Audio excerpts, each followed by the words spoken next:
Good evening. The theater production Rentap the Battle of Bukit Sadok captivated the attention of His Majesty the Sultan of Pahang, Al-Sultan Abdullah Ayatuddin Al-Mustafa Bilal Shah, and Her Majesty the Tengku Ampuan Pahang, Tunku Azizah Aminah Maimunah Iskandaria Almarhum Sultan Iskandar Al-Hajj during their visit to the Sarawak Cultural Village on Sunday.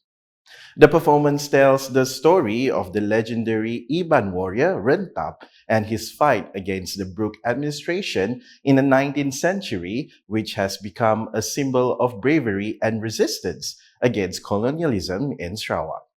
The dramatic production highlighted the courage and identity of the Iban people as they defended their homeland. Rentap's legacy continues to live on today as a powerful emblem of defiance and the unwavering fighting spirit of the people of Sarawak. Both their majesties appeared deeply impressed by the performance, and Tengku Ampuan Pahang was even seen recording parts of the show on her mobile phone as a keepsake. The theatre production was one of the highlights of the royal visit to the Sarawak Cultural Village ahead of their Majesty's attendance at the 2025 Sarawak Regatta later in the afternoon. Their Majesties proceeded on a guided tour of four traditional houses representing the main ethnic groups, the Bidayo Barok, the Iban Longhouse, the Penan Hut, and the Orang Ulu Longhouse. Each stop featured traditional cultural activities showcasing the heritage of its respective community. A particularly delightful moment was when Sultan Abdullah tried his hand at blowpipe shooting at the Penan Hut and successfully burst several balloons, earning cheers from the onlookers. The royal entourage then continued their guided tour by buggy, passing through the Melanau Toll House, the Malay House, and the Chinese House while being briefed on the architecture and traditional practices of each community.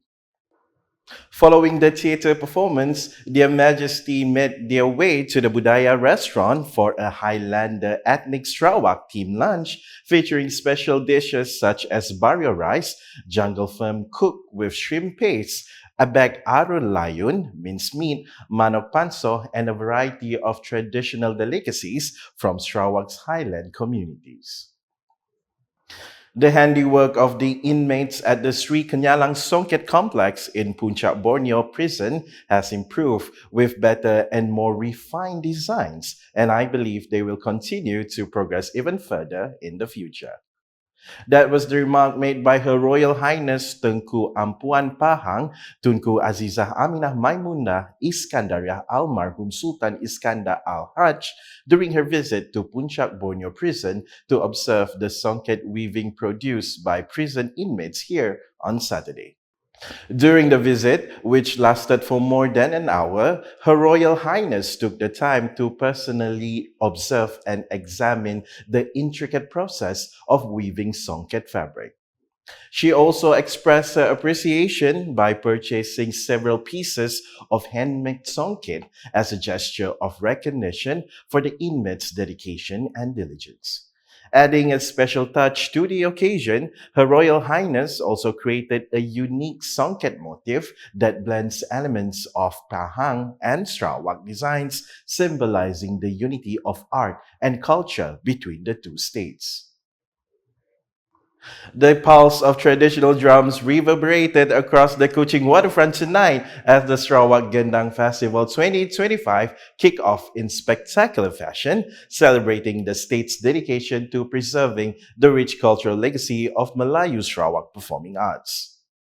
Adding grandeur to the opening ceremony were the presence of His Royal Highness Sultan of Pahang, Al-Sultan Abdullah Ayatuddin Al-Mustafa Bilal Shah, and Her Royal Highness Tengku Ampuan Pahang, Tunku Azizah Aminah Maimunah Iskandaria Almarhum Sultan Iskandar Al-Hajj.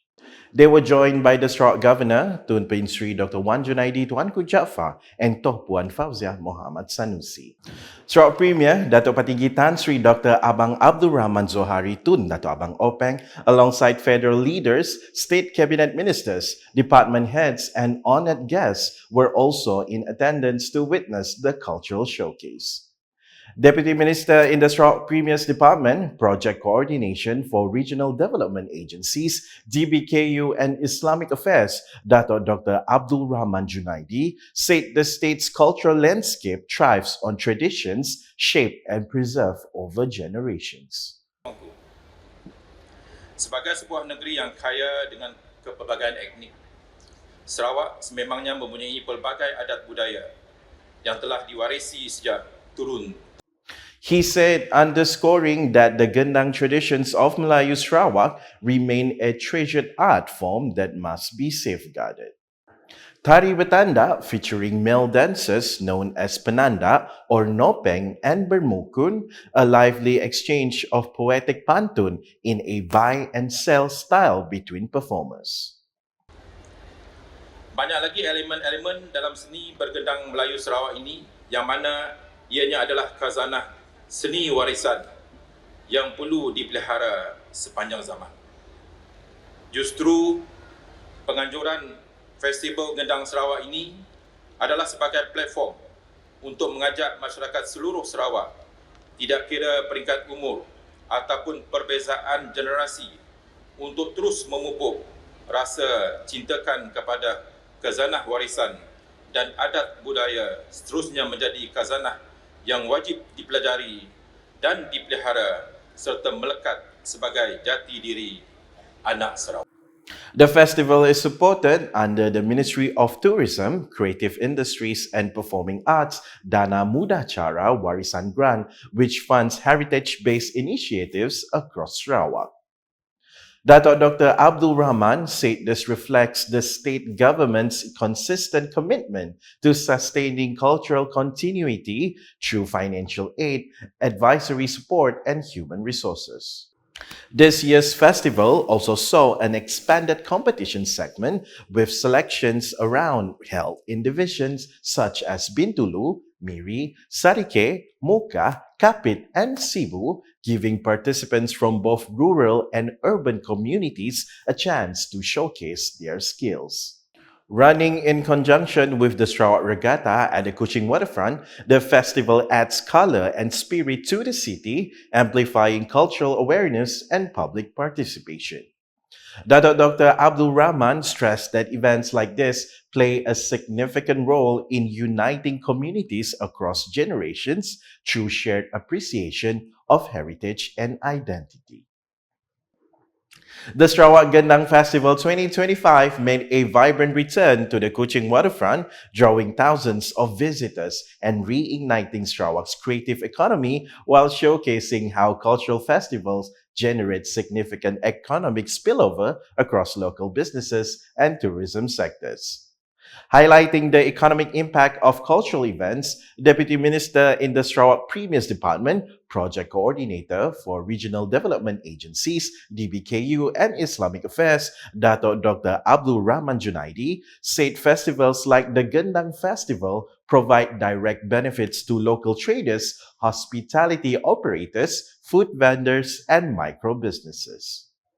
Sebagaimana ke bawah duli tuanku sedia maklum, bila ada penganjuran program berskala besar seperti Kuching Waterfront Festival 2025 dan Sarawak Regatta ini, sudah tentu peniaga-peniaga kecil, industri-industri kecil dan sederhana, premis perniagaan serta industri perhotelan secara tidak langsung akan menerima impak pendapatan yang tinggi di mana mereka akan berupaya melipat gandakan pulangan hasil dan seterusnya menjumbang kepada pendapatan di bumi Sarawak ini. He said, in emphasizing the state government's focus on sustainable economic participation, He added that festival's timing alongside the Sarawak Regatta further boosts tourism footfall, attracting domestic and international visitors, strengthening spending activities, and showcasing Sarawak's cultural capital to wider audiences. To sustain this momentum, he said the state remains committed to developing the creative sector through grants, training initiatives, infrastructure development, and digital platforms, enabling artists, performers, and cultural entrepreneurs to elevate their craft to global standards. Dato Dr. Abdul Rahman said such platforms are crucial in positioning Borneo's cultural identity on the global stage by 2030, creating not just cultural pride but sustainable economic opportunities. Kerajaan Sarawak sentiasa komited untuk memperkasakan industri kreatif Sarawak hingga ke peringkat global. Pemberian dana khas seperti latihan keusahawanan, kemudahan prasarana, bimbingan penggunaan teknologi dan digital akan sentiasa diberi kepada penggiat-penggiat industri kreatif Sarawak bagi memastikan penggiat-penggiat ini dapat bersaing sehingga ke peringkat global demi memertabatkan identiti bangsa Sarawak di mata dunia seiring dengan visi dan misi bagi menjadikan Sarawak sebagai hub budaya dan kreativiti Borneo menjelang tahun 2030. Sarawak is on track to emerge as a key player in the Regional Development Network under the ASEAN Framework and the Regional Comprehensive Economic Partnership (RCEP), driven by the state's advantages in green energy, power grid connectivity, and expanding trade relations. Sarawak Premier, Dato' Patinggi Tan Sri Dr. Abang Abdul Rahman Zohari Tun Dato' Abang Openg said the property sector is expected to be the biggest beneficiaries through the influx of new investments and economic growth that will result from its strategic location. According to him, Sarawak's success in supplying energy to the Sabah and West Kalimantan and plans to channel energy to Brunei and Singapore via submarine cables are proof of the region's confidence in the state's ability to contribute to sustainable energy. He said this in a text speech read by Deputy Premier, Dato' Amar Professor Dr. Sim Kui Hian, during the SHADA 2025 Annual Dinner and Excellent Awards at the Borneo Convention Center, Kuching, BCCK, on Saturday. If employed successfully, the trade foundations negotiated by ASEAN and the RCEP, coupled with Sarawak's own investment powers, are able to change the trajectory and landscapes of developments in Sarawak lasting generations. He also stressed that property industry players need to pay attention to three main things, namely identifying competitive advantages, daring to take strategic risks, and building a strong reputation in the market. In terms of innovation, he said the use of modern construction technologies such as industrialized building systems, IBS, and building information modeling, BIM, needs to be expanded in line with the government's commitment to increase the efficiency of high-value projects by 2030. How is it relevant to property development industry? Although the war on energy may seem irrelevant to immediate industry concerns, such as the cost of building materials and the land premiums, you must train yourself to be able to recognize and leverage, no matter how remote, and use it to your advantage. By allowing different sectors to be enabled by each other's strength, we become collectively stronger, agile, and more resilient. At the event, various excellence awards were presented in recognition of developers who demonstrated commitment to quality development and social responsibility. The ceremony also celebrated Lafroda Property Sindran Bahad for winning the FIAPSI Malaysia Property Award 2024, marking the first achievement of a SHADA Award-winning company to achieve national recognition. And that's the English edition with me, Nicholas Zechariah Boni. More news can be found in our official portal, ucas.sarawak.gov.my, and social media platforms, including Facebook and YouTube. We end the UKAS bulletin with the coverage of the visit by the Tengku Ampuan of Pahang to Puncak Borneo prison to view the Songket weaving produced under the prison's prospect program in Kuching on Saturday. #Saluran Informasi Rakyat. Have a good night.